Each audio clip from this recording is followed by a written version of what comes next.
as I was preparing for our talk today, I thought what might be a good place to start is something that I gleaned from your TED Talk, which was brilliant. It's such a great performance and a great message. And something in there that you talk about is finding a meditation practice around the age of 11, and also that's coincides with you finding juggling and magic and performance and comedic performance also starting to blossom for you. And I was wondering, how did meditation come into your life at that time? And how did it fit with your early interest in magic? It's a good question. They both fit together in that they were both things I was interested in. I didn't tie them together at that point in time, at all, really. But it was 1972, somewhere around there, and Maharishi Mahesh Yogi had brought meditation to America or to the Western world through the Beatles, really, uh, teaching transcendental meditation. And they wouldn't teach an 11-year-old sitting meditation. That would be too dangerous. Or for some reason, they thought it was not advised. So I had to wait till I was 13. So I was doing this walking practice with a mantra on my breath while walking for 2 years and waiting till I was 13. And then I really wanted to learn sitting practice. I might not have been the most usual 13-year-old.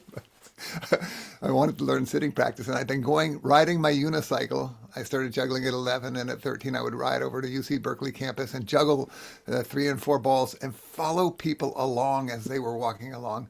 And then I would hold out a little Sierra Club cup, uh, a trained monkey sort of a thing, yeah, and they'd give me coins. So I would collect up these. Then it cost $35 to get initiated into TM back then. And I'd saved up a bunch of money, but not that much. So I went to them and asked if they would do it for half that, 1750 for a child. They said yes, and I dumped out all these coins.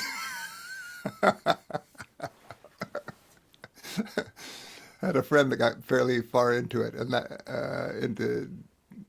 into the world of TM in Berkeley, and when he found out that was me, that was you. That story's still being told. Oh my gosh, the kid who came in and dumped out all of the change. Wow. Well, I'm so glad that they accepted that, and what a great effort that you had, where you were uh, collecting funds on your own, and that's a pretty high initiation price, but it's great that you were kind of let in through that. And just curious if you remember, what was your mantra as you were younger and during your walking practice? I remember both of them, and part of the process of TM is promising not to tell. Ah, excuse me. Okay, That's part. okay, That's part of how they monetize it, I think. But gotcha. I agreed to it, and I'm actually still holding to it. Okay, And I know yeah. those mantras are all available. If you look them up online, there's people without the ethical standards that I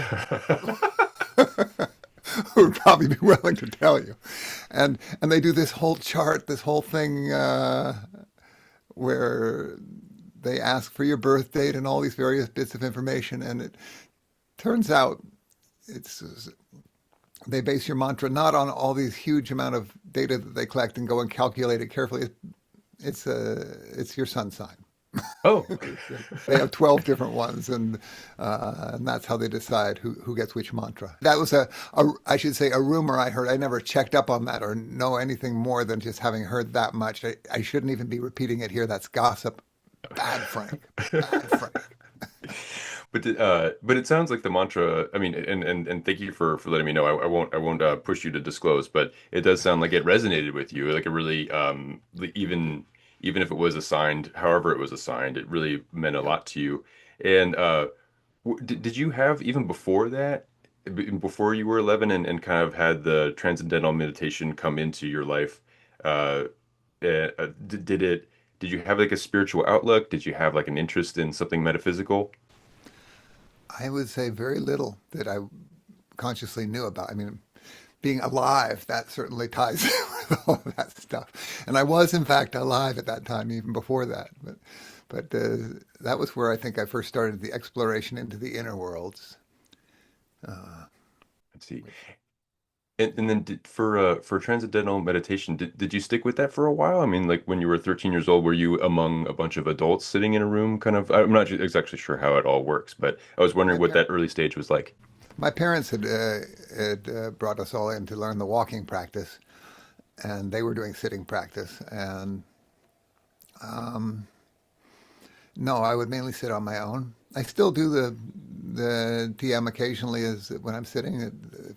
When that's what appeals, that's I'll follow that impulse and use that technique. Mm. As you were growing up through high school and all of that, did you start exploring other things? Did other kind of philosophies start trickling in for you? I'm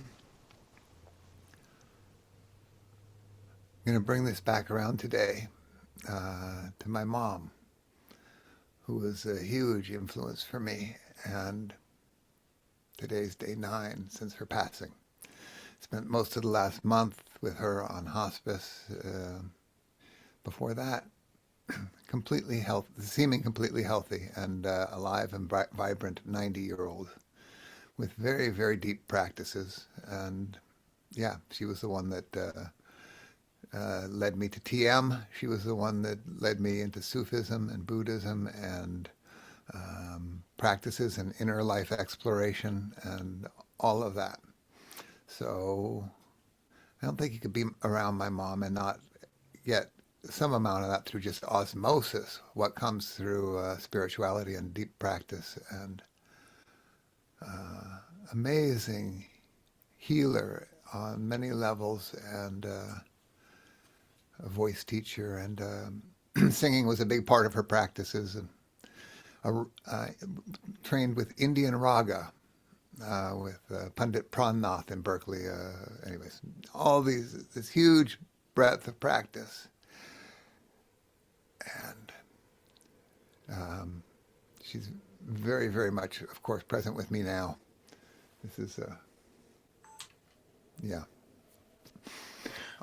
Um, Still Yeah. wanted to do this, but there's a whole lot of things I'm not doing during this time. Um, and so it's a tender time and very, very vibrant and alive time for me now. And yeah, Well, I really appreciate you sharing that, and I'm sorry for your loss and for the loss in your family, and thank you for still making time to speak with me under the circumstances. may we all live to 90 and be healthy and still have time to say goodbye to our friends and loved ones and check out in relatively short order. Yeah, That's yeah. that's actually, in fact, exactly what she said many years ago to me that she wanted. She didn't want to be hit by a bus, and she didn't want a huge, long, drawn-out death either.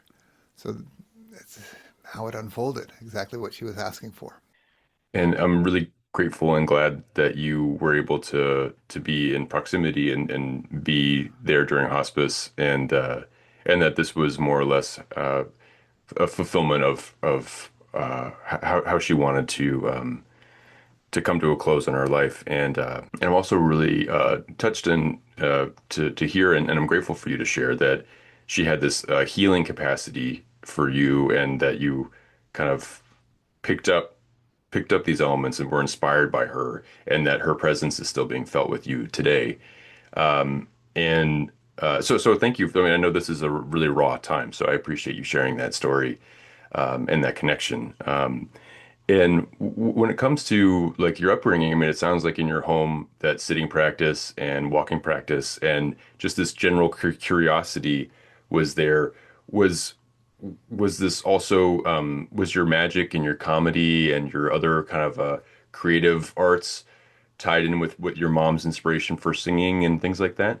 I think probably less so with that. The comedy, my dad was a huge uh, joke teller, had this enormous laugh. He passed away 2 years ago now, but this laugh, he was also a concert promoter, ran the Berkeley Folk Festivals and did all these things. He had a laugh. You could be in a hall of several thousand people and you would know he was there by this laugh that would cut through it all, this booming laugh. And I think he influenced my direct. Anytime you could elicit that sort of a laugh from an adult, um, that was a huge anytime you could get him laughing was a good. It wasn't hard to get him laughing, and the power to do that, I think, led me into comedy more than the others. But all of it felt in alignment. It didn't feel like this and that. Those were all part of family and growing up. It kind of folds together kind of nicely. Yeah. Did you find that with with your interests in magic and comedy and the juggling arts and things like that, did uh because I know now, and this is absolutely something I want to discuss with you soon, if not now, but happiness plays a really embedded role in and joy and a connection to that levity and surprise and delight are very much baked within your routines, which I've seen on The Tonight Show. I've seen it on America's Got Talent and various other places where you can find it on YouTube and online elsewhere. And you just have such a wonderful presence on stage, uh, and it's a there is that joy that I find. But when you were exploring it, did it feel like a joyful act for you? Like, did it feel like it was you helping an audience understand the delight and surprise that's in every moment? Or did you feel like I'm right now, early on in my career, I'm mostly focusing on refining my craft and finding my voice? First bunch of years was more of a craft, something I really enjoyed doing that got me a bunch of attention, and I liked that attention. And then again with my mom, went over. I was probably 15 years old. Went over to San Francisco. We were going to catch the ferry across to Sausalito, something we would do occasionally, the two of us. And we get to the ferry building. They actually used to leave from the ferry building, the ferries. And there's this long line that winds around the Central Plaza area. And there's a man in the middle doing a juggling act.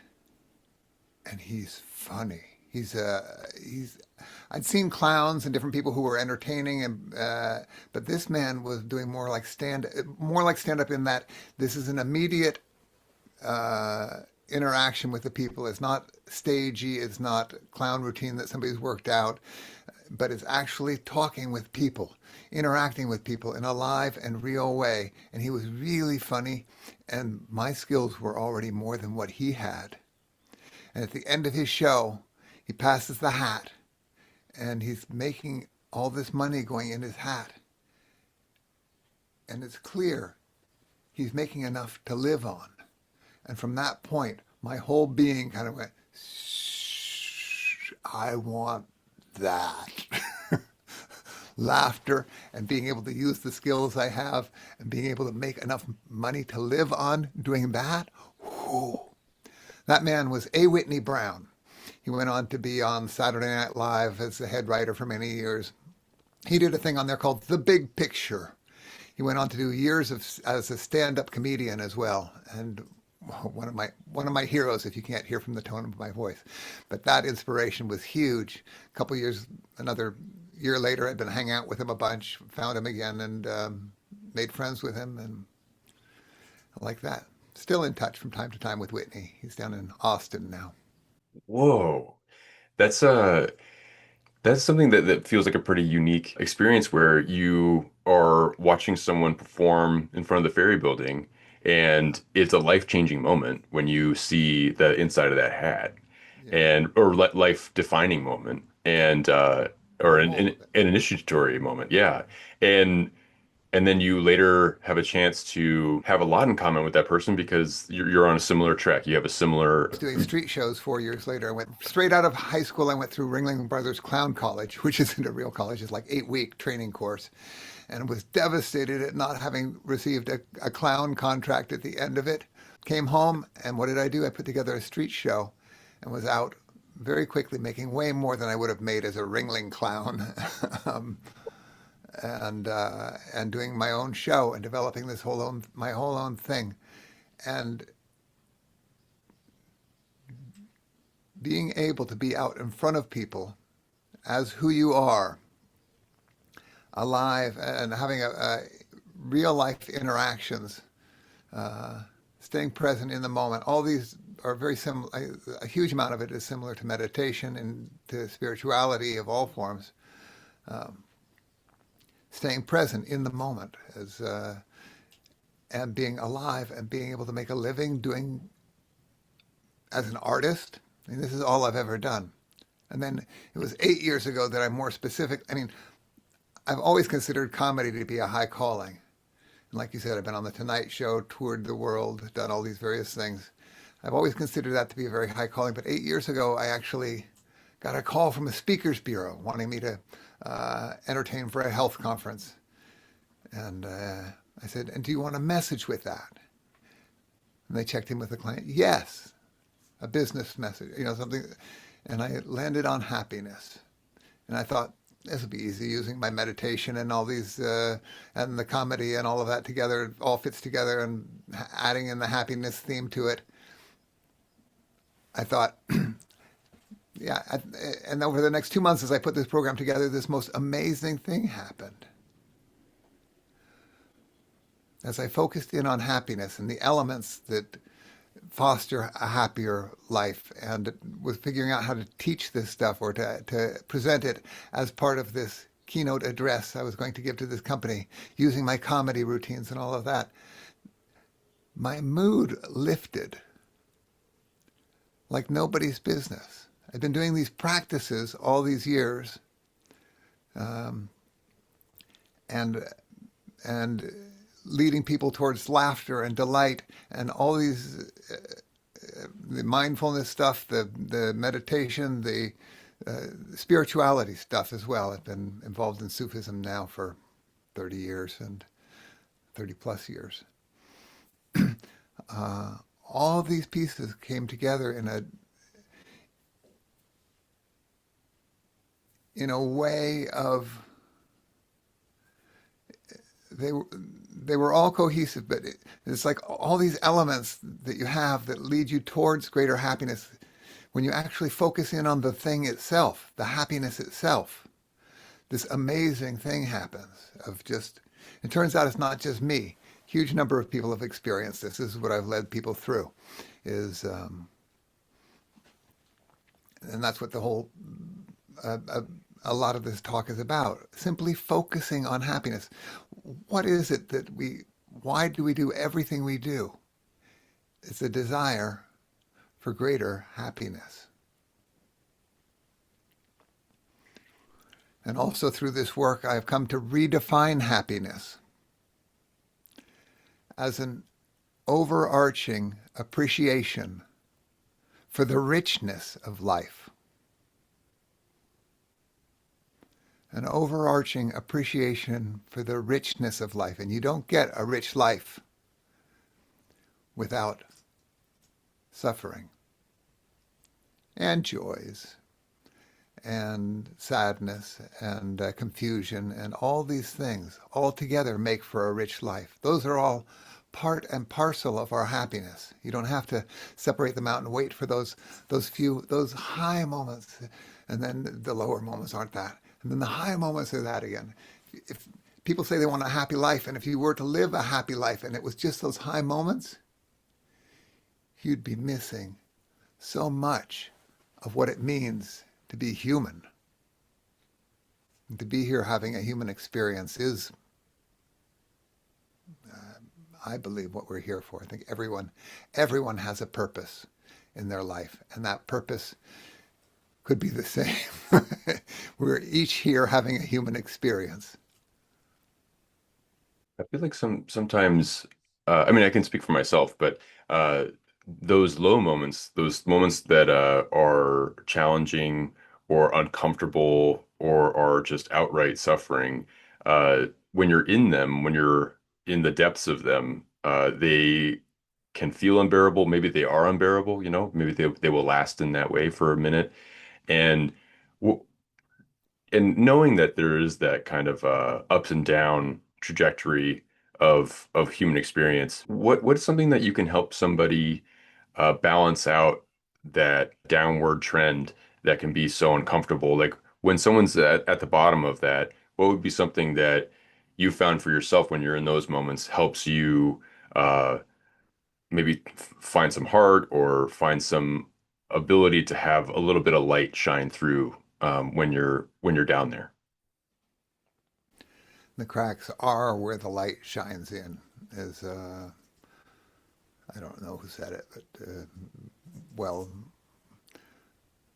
well said, and quoted often various places, but also true. I've been in deep grief now. My mom is the person I love most in this world. I just lost her 9 days ago. I don't get to have lunch with her anymore. I don't get to see her at holidays. She doesn't get to watch my kids grow up the same way. I and the sadness around that, and the crying, the moaning, the wailing I've done during this time. And that's a good thing to do when you're feeling sad, to wail. Oh, oh, oh. I'm trying to talk my brothers into allowing for the funeral, like they do in India. They hire wailers, people to get people crying. I don't know, they laugh, but that's one idea for my mom's funeral. I am appalled at how we as a society deal with grieving, and what funerals tend to look like. And it's a success if the widow gets through it without crying. What the hell are we doing? It doesn't make any sense, and it doesn't. Suppression doesn't heal things, and openness and truth do. Um, so I notice in how do you do that? By moving fully into the moment, whatever the moment offers you.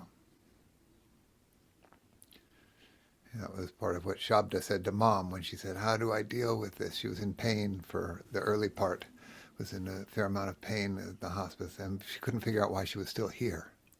She asks our Sufi teacher when I was holding up the phone for her, what do we do? He said, you simply meet each moment as it arises. There is nothing else to do. And she said, write that down. And I did, and told it to her often in the last month. We just meet each moment as it arises. There is nothing else to do. And Shabda's a Sufi teacher, but his living teacher is Rinpoche, Taisitu Rinpoche. So there's a strong Buddhist tradition that runs through this specific lineage of Sufism.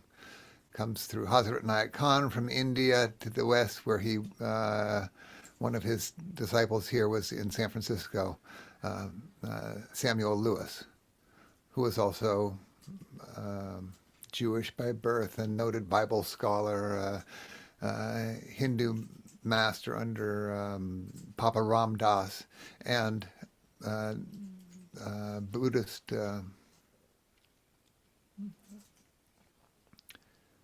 trained in Buddhism and recognized as a Buddhist master from, what was his name? Nakasanzaki, San Francisco. That was the person back then who was a Zen Buddhist person in San Francisco. I don't know if I'm saying the name exactly right, but that's... And it's always fun to see what, if you auto-caption these, it's always fun to see what those words come up like. And all of these names, Thich Nhat Hanh is always amusing to me what comes out. So anyways, I don't even remember where the thread was. It was, what can people do? You can remember to meet each moment as it arises, and how good it actually feels to be alive. Even in sadness becomes suffering or pain, even physical pain. There's suffering involved in physical pain, absolutely. But the biggest part of that is projecting it into the future. Thinking, oh my gosh, how long is this going to last? I'm going to be in pain for this. Oh, and that's where the suffering comes in. So to be in the pain in this moment even exploring it. Where am I feeling it? How does it, what are the sensations actually like? When we can bring it down to this moment and become curious about it. Yeah. I I really appreciate that take of meeting each moment as it comes and that being the only thing to do. And like there is this idea that, there's only the only things that you can do are in the present. And if in the present you have something that is physically is a physical sensation, good or bad, or however you want to interpret it, or whatever is going on. Meeting that moment means feeling that fully, and yeah, that suffering. A lot of that suffering is what the future projection is. Like I recently semi tweaked or threw out my back like a little bit, and a lot of that suffering was like, oh no, I'm going to be behind in my fitness journey, so to speak. And so, thinking about all the days that I'm going to miss training or I'm going to miss whatever it is, that was certainly suffering. Whereas the suffering in my back was not fun, but it was if I met it moment by moment, I didn't have to think about what it would be going on in the future. I'd be suffering, maybe less. And thank you for showing and communicating the tenderness that you're experiencing right now, and for sharing those meaningful moments at the same time that came out of your being with your mom, and also too for sharing the that your perspective on grief, because hiring professional whalers does sound like actually a very conducive thing. I mean, it obviously is applicable in other cultures, but here in American society, very much stiff upper lip, looking very stern while, in the rain with like a casket going down. Like that's kind of the projected image of a lot of especially white American, maybe Christian cultures. And there's a lot of expression that's being denied, and a lot of that expression I think needs to come out. And there's a lot of connection that can be had.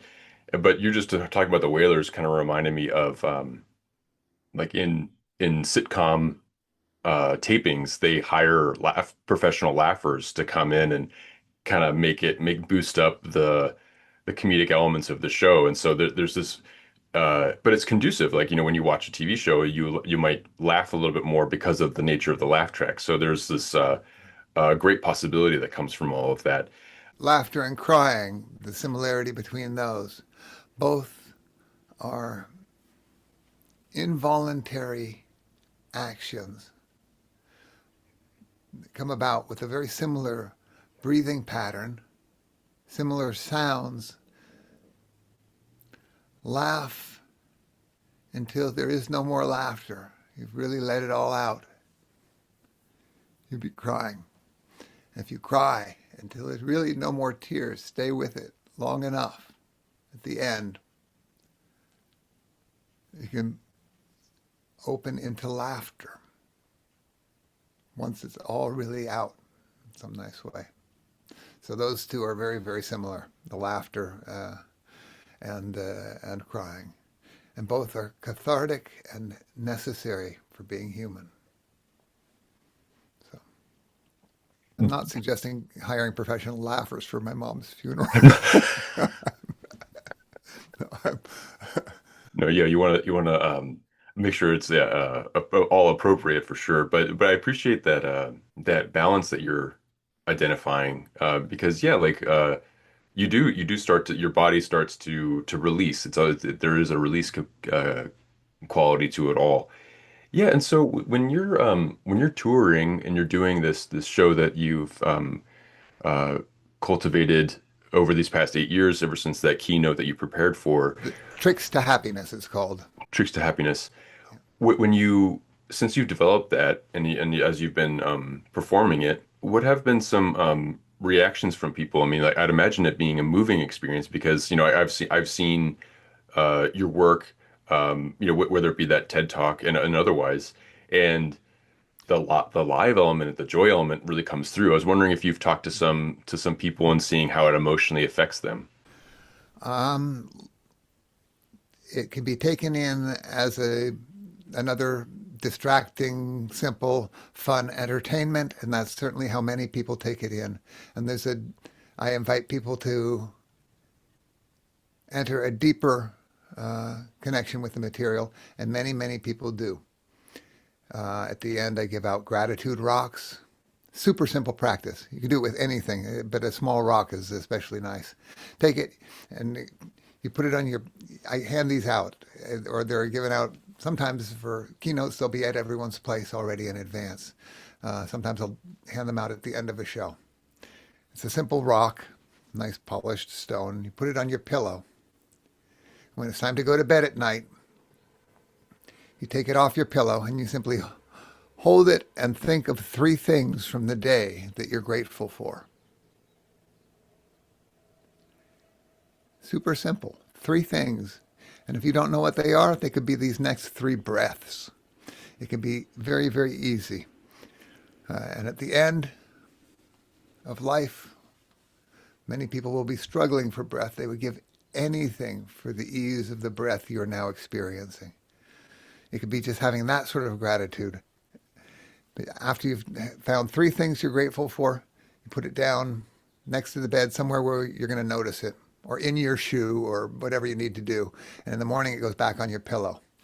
I've been doing this for almost 2.5 years now. It's the simplest practice I've come up with, and I love sharing it. And many, many people around the planet doing this now. I've handed out probably tens of thousands of gratitude rocks, and um, many of them ended up discarded, I'm sure, but a bunch of them are on pillows night after night after night, and I know that because there's people who come up to me and tell me so. I saw you. I've got my rock. I put it on my pillow, and it's a simple practice, and it's and so I know it's making a difference in people's lives, and how many lives? When you go out and do a keynote for a company, you always kind of wonder, is this even changing anyone for anything? And the answer is, it doesn't need to affect more than one person. And it's, yeah. It's such a generous thing that you offer. And I always, whenever I attend a show, it's nice to have a personal connection with the performer. And so at the end, to be given something to remember the moment from. And and then even, I'm sure whoever might be listening to this and watching this might can pick up this gratitude practice now and apply it now. And so I No, no, you appreciate. need one of my rocks. I'm selling them now. They're $39.95. It's a bargain, though. No. No, anything you want, it becomes a gratitude rock or a gratitude marble or whatever it is. Pencil. You could do a gratitude pencil. And it's such an accessible thing to have as part of something that you can weave pretty seamlessly into your day. And even just having a collective moment, just like where you collect yourself and reflect on the day, or reflect on your life, because I'm sure that gratitude moment can span those 24 hours since you last held the rock, but also too it can go back and be like, oh, I today I remembered a memory from my childhood, and I'm glad that because that memory has been transformative for me, and I'm grateful for that experience, whatever it was. And I did want to like talk about, because this is such a wonderful practice. I know that practice and your the different philosophies that have you've incorporated into your life have had such a big impact on you, and you weave them into this uh, tricks to happiness, excuse me, project that you've developed. And so an additional one is the Happiness Minute, and this is like a video newsletter that you have, and more details for this can be found at happinessminute.com. Yeah, sign up now. It's happinessminute.com, and you go there and give your email address, and each day in your inbox you get a 1 minute happiness video, a link to a happiness video, and 1 minute long. It doesn't hook you into YouTube. It hooks you into that one video only. You're not find yourself an hour later scrolling through endless videos. Uh, and it's super simple. And also, when you sign up there, you get the happiness cheat sheet get sent to you. So That's a right. bunch of my best happiness hacks. Yes, yes. And it really is a very special thing that you can participate in every day. And I've watched many of them since the project launched. And some of them I have a young one in my life, and she loves how you incorporate the magic. Like there was recently a couple maybe a few days ago where you have a coin and you're doing a close-up magic with the coin, and she loved it. And you have a beautiful Rumi message, I think, with it too. Okay. Oh, yeah, yeah, yeah. I remember that one. Breeze at dawn has Yeah. secrets to tell you. Don't go back to sleep. You must ask for what you really want. Don't go back to sleep. People are passing back and forth across the door sill where the two worlds touch. The door is round and open. Don't go back to sleep. It's amazing. For those that didn't get, oh, yes, for those that didn't get a chance to watch that, you were doing some fantastic things with a coin. So you'll have to check it out on the YouTube link of this. And it's a beautiful project for a lot of reasons, and I really appreciate the intentionality that you have with it not being on YouTube, where you can just start scrolling and getting distracted with something else. You can just open that window, watch the video however many times you want, and then exit out of it and go on with your day. So that I really think that's a great intentional effort that you have there. But you weave in a lot of practices. So there's a Sufism that you have, especially with like inspired by teachings and poetry by Rumi. But you also bring up like Thich Nhat Hanh meditation practices. And I was wondering because I believe that around the age of 25, you were able to sit and practice in and around Thich Nhat Hanh's lineage, and I was wondering what that experience was like, and how it's been applying some of these things throughout your life, practice-wise, into this Happiness Minute project.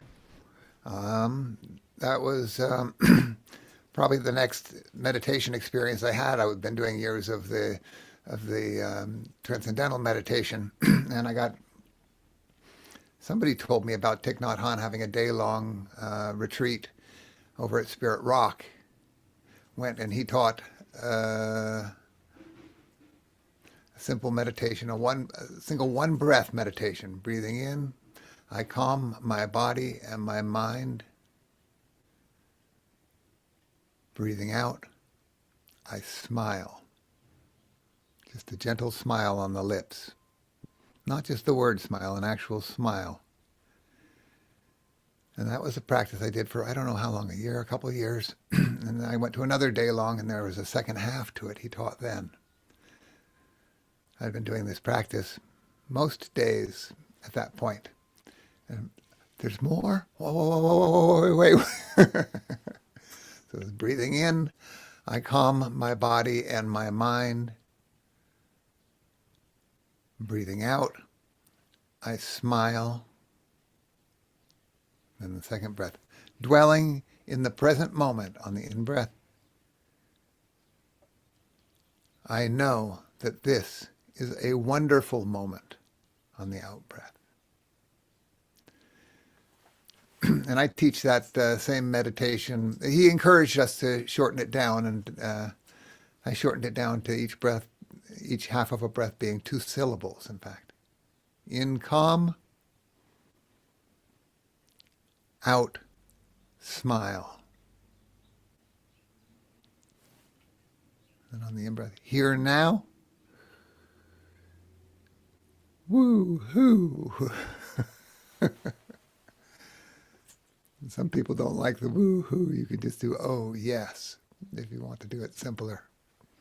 If that woo-hoo is too silly for you, then choose something different. But it's the same heart behind it, and it's again, my central meditation practice is still that to this day. That's the main one I do when I sit down. Vary it up some, do different things as well, but Yeah. And for your and thank you for going over that, especially with how these different practices are incorporated into the Happiness Minute. And I understand that you also teach at the Mendocino Sufi camp as well, or at least oh that you, yeah. yeah. And I was wondering what that experience has been like for you, because it sounds like you bring in a diverse amount of philosophies and approaches to practice, as well as maintaining that connection to Sufism. So I was just wondering what that experience has been like for you. Uh-huh. um, yeah, a lot of people think of Sufism as a religion, and in many ways, it's it's traditionally tied to the mystical side of Islam.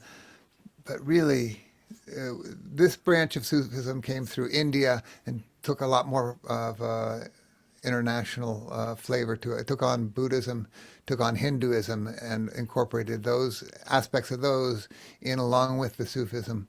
And so it's less strictly Islamic per se, but still a huge amount of the prayers are in Arabic. Um, but it's not about believing in a different God or this is right or that's right.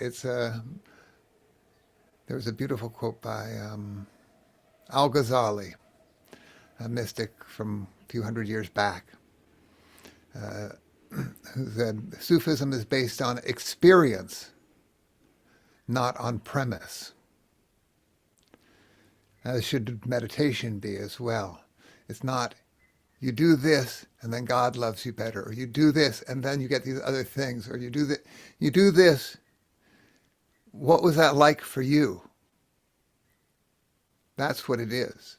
It is what it is for you. So I fell in love with Sufism because of the lack of dogma. And this branch of Sufism teaches about the unity of religious ideals. Meaning all religions pointing towards the same truth. And that's what we celebrate. Not the rules, the dogma, all the various things that come up around it, but the heart. So that's, and what's it like being at Mendocino Sufi camp? The most loving situation, most loving, connected community. Some kids leaving a while back were heard saying, why can't we live like this all the time? There's a whole kids camp aspect of it. The kids meet each day down in the meadows and have their own program going on. It's a lot less spiritual, but is spiritual in its own way. Like kids are spiritual all the time. Uh, and there's singing and dancing and yoga classes, and yeah, happens in July every summer for how long has it been going on since the 70s? So And did you grow up doing it yourself? I think you did you grow up going to it as a young person? no, started up. First camp I went to was probably 32 years ago, something like that. My mom had been trying to get me to go to these dances of universal peace that sort of were born out of the Sufi movement. It was Sam Lewis, who was the disciple of Hazrat Nayat Khan, I mentioned earlier, the San Francisco man. He had these visions for these dances, and now they're literally around the world right now. The dances of universal peace happening. They're exploding in Colombia. Here in the States, mostly old people are still doing them. But there's a group of young people who are catching on a certain amount. But in Colombia right now, whew, it's youth. You go to circles. I haven't been, but circles of a couple hundred people and mostly under 30s. And super exciting how it continues to spread, and it's on every continent, and it's around the world now. Started right here in San Francisco. So my mom was trying to get me to come to these dances, and it was like that was something my mom wanted me to do. I don't know. I went and did a death and dying workshop with Stephen and Andrea Levine. This is over 30 years ago now. And at the end of it, they got everyone up and they did this Ishgala Mabulela dance. God is love, lover, and beloved. Uh, and they led this dance, and I was there crying. Oh my God, this is what mom has been trying to. Oh my God, mind blown. And then, a few months later, I was at Mendocino Sufi camp, and into this heartful, delightful community of fellow practitioners. And yeah, many There's those Buddhist Sufis, the Bufis, and the Jewish Sufis, the Jufis, and it doesn't require you to give up your own practices, whatever those are. This is an additional set of practices and another. I don't ever want to feel like I'm trying to convert anyone to anything. And here's why you should join us. Because we're not. We're not like those other folks. So come join us. It's yeah, low, low, low on the dogma scale and high on the heart. Anything that opens your heart could be considered Sufism, and that's the central practices are all about remembering. La ilaha illallah. La, no, ilaha, reality. There is no real. Nothing is real. Allah, except all of it. Take that in for a moment. Nothing is real except for all of it. There are no parts. There's only all of it.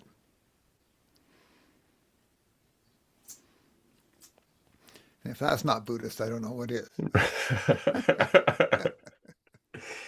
Well, I mean, yeah, it kind of for some reason it comes up for me that that practice element that you brought up about the Thich Nhat Hanh practice of smiling, not the word smile, but and for those that Actual are, smile. yeah, and this kind of almost unspoken physical manifestation, or even, you know, maybe maybe smiling isn't available to everyone, but maybe you can smile just at the core of your being somewhere, like this like felt experience of joy. And so thank you for that, because like yeah, there and thank you for going over how this branch of Sufism acts and how it can be something you can incorporate and that you can see pretty seamlessly uh, influence being shared. And I had just one more question before I get into my two other questions, but just because we've discussed him a couple of times now, Samuel Lewis, who I believe is also known as Sufi Sam, like in Yep. more Uh-huh. popular circles. I remember watching part of his segment in a great documentary, Sunseed, I believe. Oh, absolutely. That's a yeah, fabulous. Yeah, it's a really great document of a bunch of different teachers during a certain time period in American culture. And I think I've heard you describe elements of Sufi Sam before as well, separately from this conversation. And I think he had what appears to be a sense of humor. I mean, it seems like he had just Oh, this yeah. kind of unbounded joy and playfulness. And I was wondering what you kind of found in your study of him or your proximity to him, and also your path of joy, spiritual expression, like how you are inspired and how you relate to him, and what that experience was like, kind of learning Yeah. about him and your own path.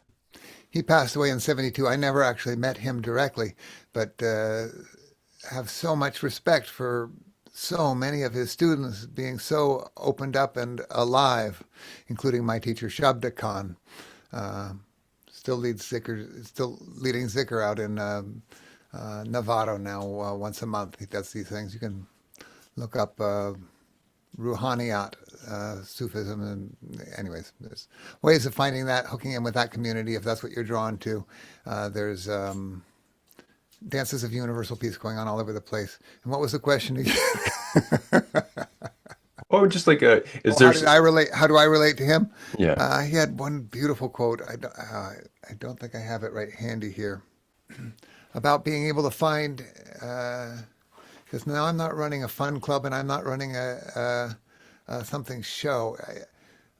But I believe you can that spirituality can be awakened through joy and through joy and through joyous expressions and like through the dance and like that. That was the main thrust of it. Is that yes, you don't need. Not that it only happens that way, but that it can. That is another pathway to awakening. And I'm of the belief that not only does the we come here and we find ourselves kind of alone, cut off from source, not understanding, not feeling a sense of completion and all that. But there's another part of being alive, spirit coming into form, that I believe feels really good. And it's easy to forget that with our pain and our complaint and all of our thinking mind. But just to feel the breath coming in and the spirit rising up inside, and our consciousness, our very own, the consciousness of being here, I think that's why everything on earth wants to be alive.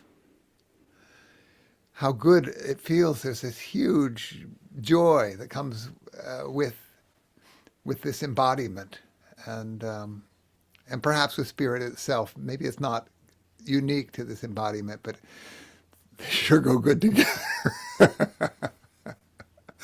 Something like that. Yeah. Yeah. Thich Nhat Hanh also teaches that smile was working both ways, not only as an expression of a joy that's inside, but also as a way of bringing about a joyous state. So putting a smile on your lips. You can try that now, regardless of how you're feeling right in this moment. Close your eyes. Not if you're driving, of course, but if you're close your eyes and put a simple smile on your lips.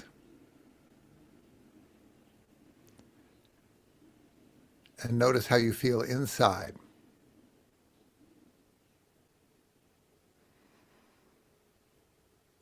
Yeah, it's a simple practice, and what direction does it point you? And if your mind's not complaining about it, or saying this is stupid or whatever, judging it in various ways, then the experience is actually towards, can be, I won't say it's that way for everyone, but can be very much towards aliveness, and towards bringing a greater sense of aliveness and awareness and joy. So, And it's a special activity or way of expressing yourself, especially given this idea of spirit coming into form. If spirit's coming into form as you and you smile, I think that that probably does a really rich thing to yourself, because you're allowing that spirit to manifest as a joy. So thank you for that. And so I just had, this is such a special and wonderful conversation. I just had two questions for you. One has to do with promotion, and then one has to do with general advice. This is just a space for you to talk about anything that you want to draw some attention to, and I can help with just some of that. Your website is www.funnyfrank.com, and this is where you can find resources for booking, for videos and contact info, as well as there is what we discussed before is happinessminute.com, which is that video newsletter where every day you can be receive a minute long meditation for you to enjoy. And then also too, there's your show, which is www.trickstohappiness.com. And this is where you can learn more about your work with keynotes and other performances. And also your Instagram is @jugglerfrank. But if there's anything that you'd like to share, please feel free. oh, go out and find Dances of Universal Peace Circle if you're drawn to that sort of thing. That's singing the various names of God and spirituality. And there's Buddhist ones as well that aren't God specific. And in a circle, holding hands with movements. So eat, dance, and pray together was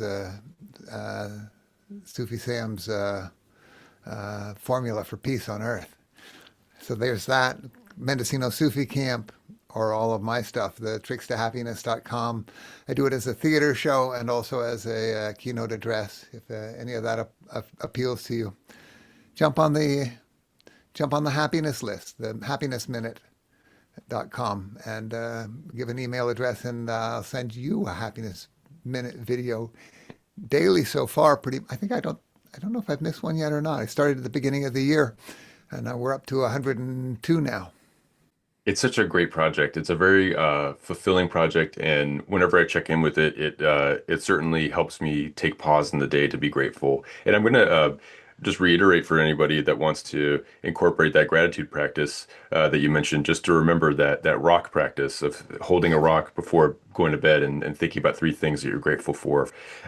And then just to have it out, the Mendocino Sufi camp, you can find information about that at Mendo Sufi SUFI camp.org. And there's an upcoming camp gathering this year, July 19th through the 26th. Great. And so thank you for all of that. And then also my last question is has to do with advice. And what my question is what is some advice that you'd give to somebody who is walking the spiritual path that you wanted to, that you wish you had heard earlier on in your journey? Um, Really, really simple is that everything we're doing it towards greater happiness, and to welcome in, to consciously welcome in greater happiness and to focus in on that is a very, very powerful way of raising our moods. Uh, that's a, but beyond that, keep with it, lean into your practices, whatever they are. Running into hard times, lean into your practices uh, when things are going really, really well. Lean into your practices. There's something magical about the ways we explore the inner world,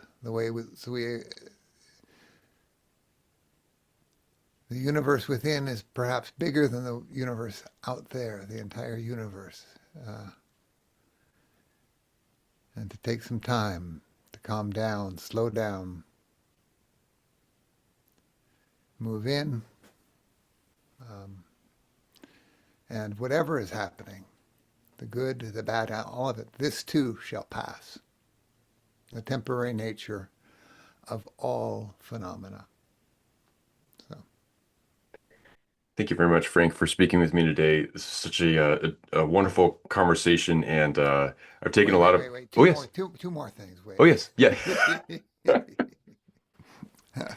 It was Saint Julian of Norwich said, "All is well, and all is well. All manner of things shall be well." That was one that my mother would say continually. All is well. So that's another one. And there was one. What was the other one? Very, very important. One more. I don't remember it right now. No, it's, um, yeah. Oh, there's a from the Sufi path. Whatever happens, say Alhamdulillah.